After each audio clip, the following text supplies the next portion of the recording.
दोस्तों नमस्कार, मैं Arshad Jamal motivational speaker life coach.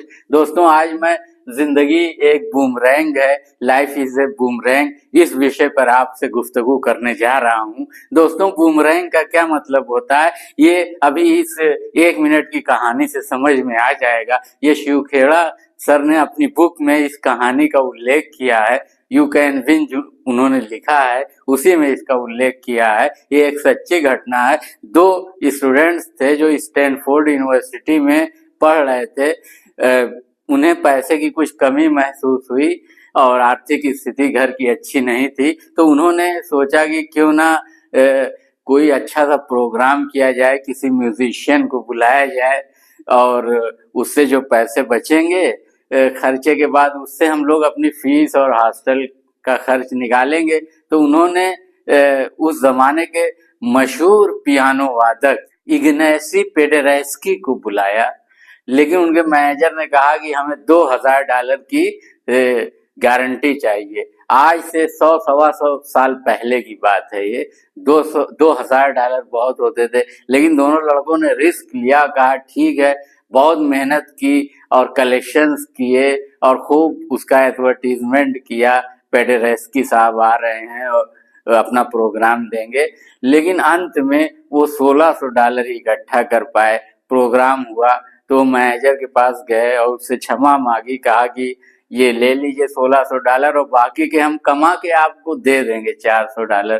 तो जब ये बात पेडेरेस्की को मालूम हुई तो उन्होंने कहा कि नहीं बच्चों, ऐसी कोई बात नहीं है, तुम ये पैसे जितना खर्च हुआ है $1600 में इस प्रोग्राम में वो खर्च काट लो और अपना 10% ले लो, उसके बाद अगर कुछ बचता है तो मुझे दे दो।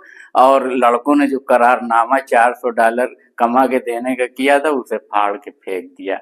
ये बात हो गई, दिन गुजरते रहे, उसके बाद प्रथम विश्व युद्ध भी हो गया और पेडेरेस्की पोलैंड के प्रधानमंत्री बन गए थे। लेकिन प्रथम विश्व युद्ध के बाद पोलैंड भूखमरी की कगार पर था, लोग वहां भूखों मर रहे थे और पेडेरेस्की की मदद केवल एक ही व्यक्ति कर सकता था, वो यूएस फूड एंड रिलीफ का प्रेसिडेंट ही कर सकता था, जो अल्बर्ट हुबर उसका नाम था, हुबर नाम था। तो पेडेरेस्की ने निवेदन किया कि यहाँ पे अनाज वगैरह का, तो हर्बर्ट हुबर ने तुरंत ही हजारों टन अनाज तत्काल इमिडिएटली पोलैंड पहुंचा दिया। तो जब इस आपदा से पेडेरेस्की निपट लिए और फिर सब कुछ उनके देश में ठीक ठाक हो गया, तो उन्होंने सोचा कि हर्बर्ट हुबर कौन ही इतना बढ़िया व्यक्ति है, तो उसके लिए वो धन्यवाद देने के लिए पेरिस गए। तो जब उन्होंने हुबर को धन्यवाद दिया तो उसने कहा कि पेडेरेस्की साहब, धन्यवाद देने की जरूरत नहीं है, कभी आपने भी जब मैं स्टूडेंट था तो मेरी मदद की थी और हम लोग आपकी गारंटी नहीं भर पाए थे, फिर भी आपने कुछ पैसा नहीं लिया और सब हमको लौटा दिया था। दोस्तों यहाँ पर मैसेज ये है इस कहानी का कि जिंदगी की एक खूबसूरत नेमत ये है कि हम जब दूसरों के साथ अच्छा करते हैं तो वो अच्छाई कहीं ना कहीं से किसी न किसी तरफ से हमारी तरफ लौट कर आती है। तो अब बूमरैंग का मतलब मैं आपको बताता हूँ। ऑस्ट्रेलिया में एक ये यंत्र है जो जब कोई इसे फेंकता है तो ये फेंकने वाले के पास ही वापस आ जाता है। इसका मतलब ये है, इसका मतलब सीधा सीधा यही है कि हम जो भी बेहतर काम करते हैं, किसी की भलाई का काम करते हैं, कोई अच्छा काम कर देते हैं, तो जरूरी नहीं है कि इमिडिएटली हमें रिस्पांस मिल जाए, लेकिन कुदरत किसी न किसी रूप में उन अच्छाइयों को, उन बेहतरी को लौटा कर हमें देती है। ये एक सेल्फ प्रूव्ड बात है। ये भी एक सच्ची घटना है। इसके किरदार मैंने आपको बता दिए, कौन कौन थे, कैरेक्टर्स बता दिए। ये प्रथम विश्व युद्ध के पहले, प्रथम विश्व युद्ध के बाद की घटना है। आप मान के चलिए 1916 से 1925 के बीच की घटना है, 100-125 साल पहले की घटना है।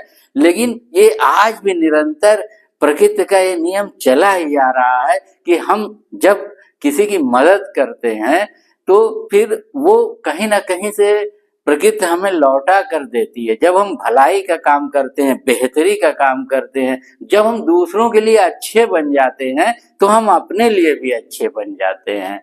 ये एक सिद्धांत यहाँ से निकलता है। लोग स्वार्थ में इतना अंधे हो जाते हैं कि वो अपना ही भला सोचते हैं, और इसीलिए वो इस गला काट प्रतियोगिता में कहीं आगे नहीं बढ़ पाते हैं। वही लोग बुलंदियों का सफर करते हैं जो दूसरों की मदद करना भी जानते हैं, जो दूसरों के साथ बेहतर करना भी जानते हैं, क्योंकि वो जानते हैं कि जिंदगी एक बूमरैंग है। हम जब दूसरों के साथ बेहतर करेंगे तो बहुत सारी चीजें हमें अच्छा महसूस होता है, हमें लगता है हमारा स्वाभिमान और बढ़ जाता है, हमें प्राइड और गर्व अपने ऊपर महसूस होता है, हमारा कॉन्फिडेंस बढ़ जाता है जब हम दूसरों के लिए बेहतर करते हैं।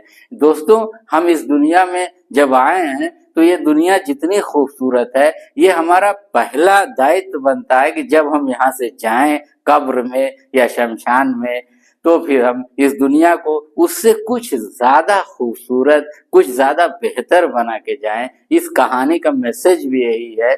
आप जब दूसरों की मदद करते हैं, आप जब दूसरों को बेहतर बनाते हैं, तो आप कुदरत आपको बेहतर बनाती है, कुदरत आपकी मदद करती है। दोस्तों, आज का वीडियो कैसा लगा आप लोग बताइएगा, और अगर चैनल पर नए हैं तो इसे प्लीज सब्सक्राइब करिए। वीडियो देखने के लिए बहुत बहुत धन्यवाद। नमस्कार।